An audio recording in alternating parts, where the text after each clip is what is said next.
ॐ श्री गणेशाय नमः। ॐ श्री सरस्वतीय नमः। ॐ श्री गुरुभ्यो नमः।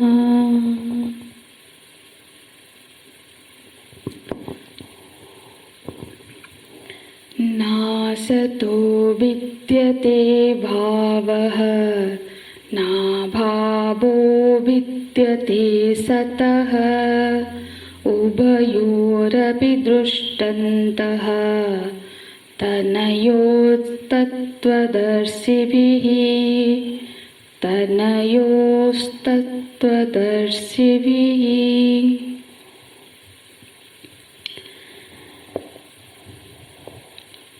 भगवान ने बताया दुनिया में केवल दो श्रेणियां हैं, एक है सत्य और दूसरा है असत्य। सत्य वो है जिसका कभी अभाव नहीं हो सकता, अबाधितम सत्यत्वम, और असत्य वो जिसका कभी भाव नहीं होता। तो जगत के विषय में केवल ये दो ही विभाग है। तो इस दृष्टि को समझने के लिए ही हमको हमारा यही कर्तव्य होना चाहिए कि हमारी भी ऐसी ही दृष्टि बने। हमको ये दृष्टि प्राप्त करने के लिए चेष्टा करना चाहिए। हाँ, बोलते हैं नासतो विद्यते भावः, माने असतः भावः न विद्यते। ये तो एक वाक्य हो गया। दूसरा न अभावः विद्यते सतः, सतः का सत का अभाव न विद्यते, असत का भाव न विद्यते और सत का अभाव न विद्यते। तो भाव माने क्या है?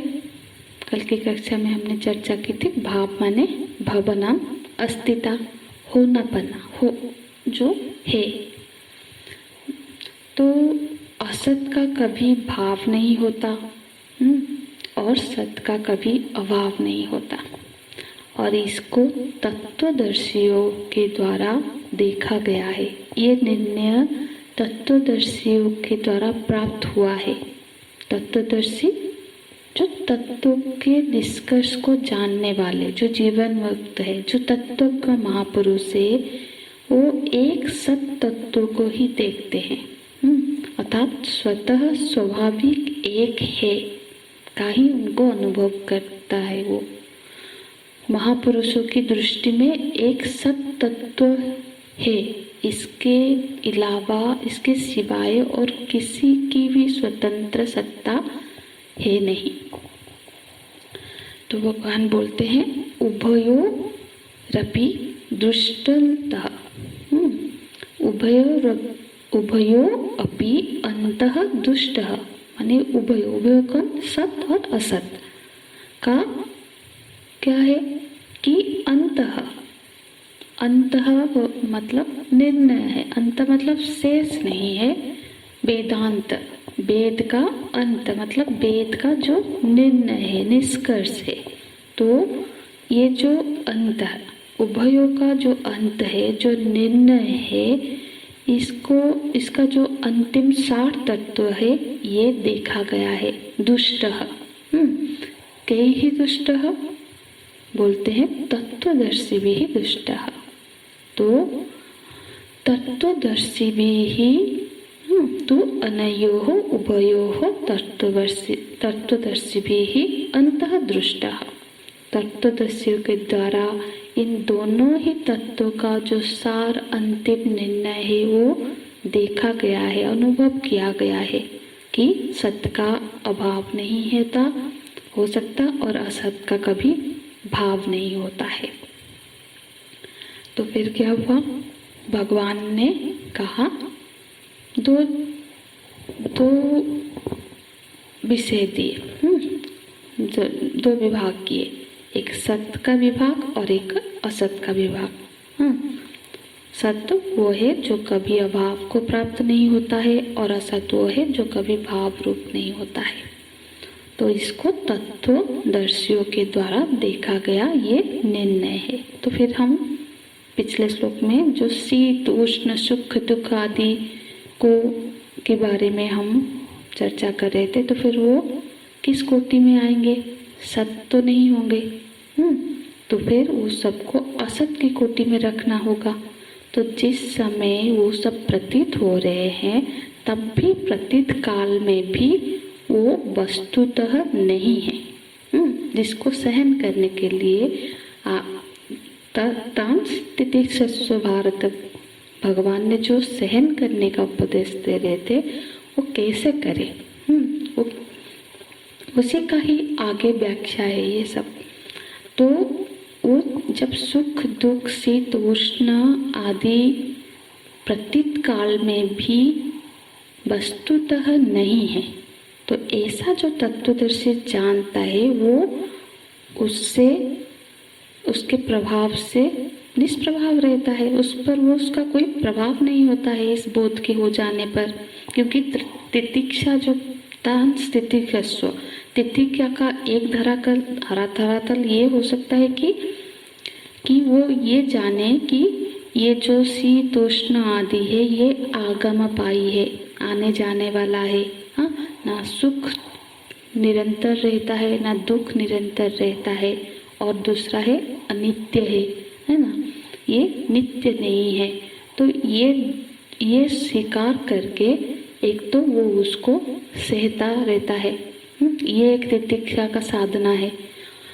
और दूसरी साधना या दूसरी धरातल ये है जो तत्वदर्शियों का है कि उन्हें ये बोध हो गया है कि वास्तव में प्रतीत काल में भी ये असती है, क्योंकि जो होता है क्योंकि ये सब क्या है? विकार है। जो विकार होता है वो वास्तव में अपने कारण के व्यतिरिक्त उसका कोई स्वतंत्र सत्ता या सत्तावान वस्तु वो नहीं होते हैं। घट जिस समय प्रतीयमान है उस समय भी वो मिट्टी के भिन्न और कुछ नहीं है। जैसे दृष्टांत में हमने बात चर्चा की थी कि जैसे शीत उष्ण ये सब नहीं है, इसको कैसे हमने सिद्ध किया था? बात चर्चा की थी कि जो शीत उष्ण है दृष्टांत दिया था कि घट का, कि जैसे हमारे चक्षु इंद्रिय के द्वारा घट को मतलब घड़ा को हमने देखा, तो नेत्र से द्वारा क्या निरूपण हुआ कि यहाँ पे घड़ा है। पर जब हमने चिंतन किया, विचार किया, तो क्या पाया? वास्तव में तो इसमें मिट्टी के सिवाय और कुछ नहीं है। तो नेत्र से जो निरूपण किया गया था, चक्षु से जो निरूपण हुआ था कि घट है, लेकिन विचार करने पर हमने निर्णय लिया कि ये मिट्टी है, तो चक्षु के द्वारा निरूपित घट भी असत हो गया, क्योंकि वहाँ पर घट नाम की कोई वस्तु मिट्टी के भिन्न कुछ है ही नहीं। तो मिट्टी के अलावा घट की उपलब्धि नहीं हो सकती, नहीं हो रही है, इसलिए वो घट क्या है? असत है। तो तथा इस दृष्टांत के आधार पर कहना पड़ेगा कि घट क्या है? मिट्टी का विकार है, और जिसका विकार होता है वो वास्तव में वो वस्तु वो कारण के भिन्न कोई और वस्तु नहीं होती है। इस तरह से जितने सारे विकार होंगे वो विकार जो भी विकार के श्रेणी में होगा वो चीज आ जाएगा, वो अपने कारण से भिन्न एक्चुअली और कुछ नहीं होगा। तो कारण वो विकार संज्ञा में ही असत हो जाएगा, कहलाएगा ना, विकार कहलाएगा, तो फिर विकार तो असत हो गया। तो इस तरह से घट जिस समय प्रतीयमान है उस समय भी वो मिट्टी के भिन्न घट नाम की कोई वस्तु नहीं है। ये निर्णय हो गया, ये निर्णय हमारा होना चाहिए। ये थोड़ा विशेष सूक्ष्म है, क्योंकि ये जो श्लोक है ना, ये श्रीमद् भगवत गीता का महावाक्य है, इसलिए इस श्लोक को हमको थोड़ा सा बार बार श्रवण करके समझना होगा कि भगवान बोल रहे हैं कि पूरे संसार में दो ही वस्तु, एक सत्य है और सत्य के अलावा बाकी कुछ नहीं है। मतलब सत्य के अलावा एक सत्य और असत्य, असत्य तो होता नहीं है, तो सत्य के अलावा कुछ नहीं है। इस चीज को हमको समझना है, क्योंकि ये बोध हो जाने पर हमको सुख दुख शीत उष्ण आदि से हम परे हो जाते हैं। तो फिर यहाँ पे हम क्या चर्चा कर रहे थे कि जन्म से पूर्व घट प्रतीयमान जो घट है वो मिट्टी से भिन्न नहीं है। इसके लिए दो हेतु दिए गए थे, जन्म से पूर्व और मरण या नष्ट के बाद जिसका अभाव होता है वो वास्तव में प्रतीति काल में भी उसका अभाव रूप ही है। ये जो शरीर वास्तव में क्या है, शरीर जो दिख रहा है वो पंच महाभूत ही है। तो वो पंच महाभूत के भिन्न स्वतंत्र कोई वस्तु नहीं है। वस्तु किसको बोलते हैं, बसती इति वस्तु। तो उसका स्वतंत्रता कोई सिद्ध नहीं कर सकते हम, यदि पंच महाभूत ना हो, पंच महाभूत के सिवाय शरीर की कोई स्वतंत्रता सिद्ध नहीं कर सकते। तो अपने कारण के अतिरिक्त उसका होना यदि सिद्ध नहीं हो सकता है, तब ये बात नहीं बनती कि शरीर एक वस्तु है। पर कारण के व्यतिरिक्त शरीर की उपलब्धि ही नहीं हो पाएगी। तो यही कहना पड़ेगा कि ये पंच महाभूत ही है, तो शरीर नहीं है, शरीर असत है। हाँ, दूसरा क्या हेतु था, जिस किसी का जन्म हम मानते हैं, हाँ, जिसका भी जो जन्म से पूर्व अनुपलब्ध था और उसका प्रध्वंस भाव मृत्यु या नष्ट हो जाने के बाद अनुपलब्ध हो जाएगा, वो वास्तव प्रतीति काल में भी वो अनुपलब्ध ही है। तो फिर ये जगत क्या हुआ, जगत क्या है, जगत मतलब वो उत्पत्तिमान और नाश्यवान वस्तुओं का एक समूह है जिसको हम जगत कहते हैं। हाँ, संसार प्रतिक्षण परिवर्तनशील है ना, तो यहाँ इस जगत को हम असत ही कहेंगे। तो असतः भाव न विद्यते, क्योंकि अब कारिका मांडुक्य उपनिषद में कारिका है, आदावन्ते च यन्नास्ति वर्तमानेऽपि तथा। आदावन्ते, आदु मतलब जन्म से पहले, अंतः और नष्ट हो जाने के बाद, यह नास्ति जन्म से पहले जो नहीं था और मृत्यु के बाद जो नहीं रहेगा, वर्तमानेऽपि तथा माने वर्तमान में भी सह नास्ति। जगत के विषय में जो हमारी जो समस्या क्या होती है कि हम जानते हैं कि जगत के वस्तु जन्म से पहले, उत्पन्न होने से पहले नहीं थे और एक ना एक दिन ये मृत्यु व नष्ट हो जाएंगे, उसके बाद भी नहीं रहेगा। पर समस्या ये होता है कि जिस समय वो प्रतीति हो रही है उस समय उसका होना माना जाता है। माना जाए तो यह उसको हमको यही प्रश्न आता है, तो दिख रहा है तो हम उसको माना जाए या नहीं माना जाए। तो इस विचार से ये सिद्ध होता है कि उसका होना नहीं मानना पड़ेगा ना। क्योंकि ये भी प्रश्न उठ सकता है कि जैसा हमने विचार किया कि कोई भी कार्य अपने कारण के भिन्न कुछ नहीं है, इसलिए उसको विकार कहा गया। और पर जो जिसका कारण है उसका भी तो कोई और कारण ही होगा ना, उसका भी कारण होना चाहिए। जैसे घट का कारण मिट्टी है और घट मिट्टी से भिन्न कुछ नहीं है, इसीलिए वो असत है। लेकिन मिट्टी का भी तो कोई कारण होगा। हाँ, यदि हम उस कारण को ढूंढे तो फिर क्या होगा, मिट्टी कार्य हो जाएगा, कार्य हुआ तो फिर वो विकारी हो जाएगा, विकारी होगा तो फिर वो असत हो जाएगा। जैसे पंच महाभूत का आधार पर अगर विचार करें तो पृथ्वी कार्य है, पृथ्वी को हमने कार्य माना तो उसका कारण है जल, और जल तो फिर क्या हुआ, जल के दृष्टि से हम देखेंगे तो फिर पृथ्वी असत हो गया। क्योंकि वो उसका कार्य है। और जल भी तो अंतिम कारण नहीं है, जल का भी तो कोई कारण होगा ना, तो जल का कारण अग्नि है। तो फिर ऐसे जब हम चिंतन करते तो फिर जल भी असत हो गया। तो उस तरह से हम चिंतन करते जाएंगे, उसके कारण पे जाएंगे, तो फिर तो हम क्या पाएंगे कि सर्व अभाव हो, तो अंत में सिर्फ अभाव ही है। अभाव की स्थिति में पहुंच जाएंगे कि कुछ भी नहीं है, सब कुछ अभाव रूप हो जाएगा। ऐसा प्रश्न उठ सकता है।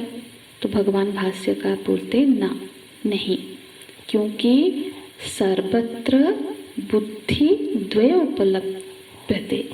दुनिया में सब सारे बुद्धि दो तरह की बुद्धि उपलब्ध होती है सारे वस्तु में, सत्बुद्धि असत बुद्धि। दो बुद्धि जगत की समस्त वस्तु में उपलब्ध होती है। सत्बुद्धि क्या है? सत्बुद्धि मतलब है, यदि बुद्धि, सत की परिभाषा क्या हमने की थी? यद विषया बुद्धि न व्यभिचरति तत्सत। जिसका विषय में बुद्धि का व्यभिचार नहीं होता है वो सत्य है। व्यभिचार माने परिवर्तन नहीं होता है, जिसमें कोई बदलाव नहीं होता है। तो फिर तो जिस भी विषय को हमारे बुद्धि ने अपने घेरे में लिया, फिर उसमें कभी परिवर्तन नहीं हुआ, तो उसी को कहेंगे सत्य। और जिसका परिवर्तन व्यभिचार भवति वो असत है। जिसमें परिवर्तन आ जाता है, जो बदल जाता है, वो असत है।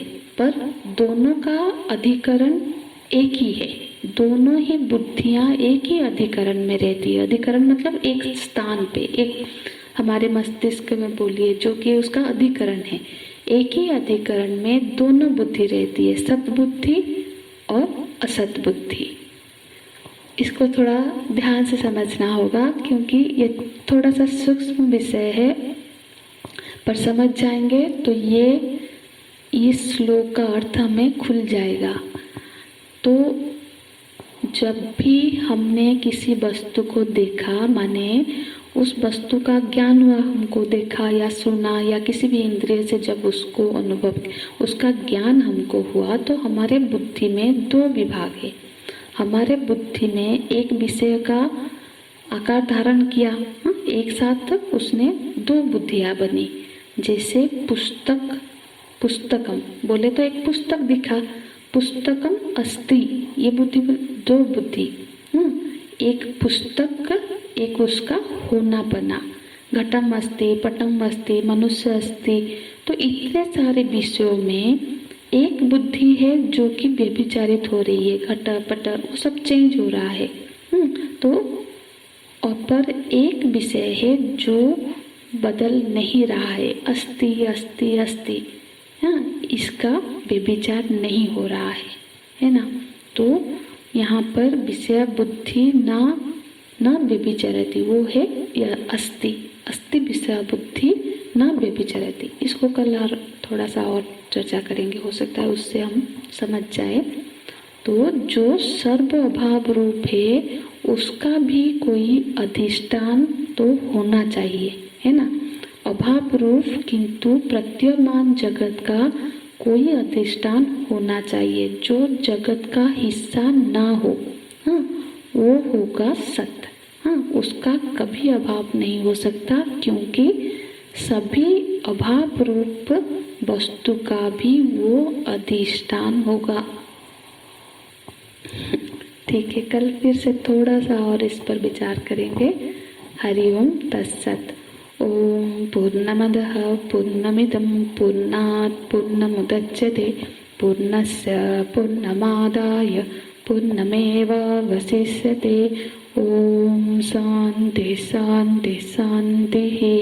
हरि ओम। श्री गुरुभ्यो नमः।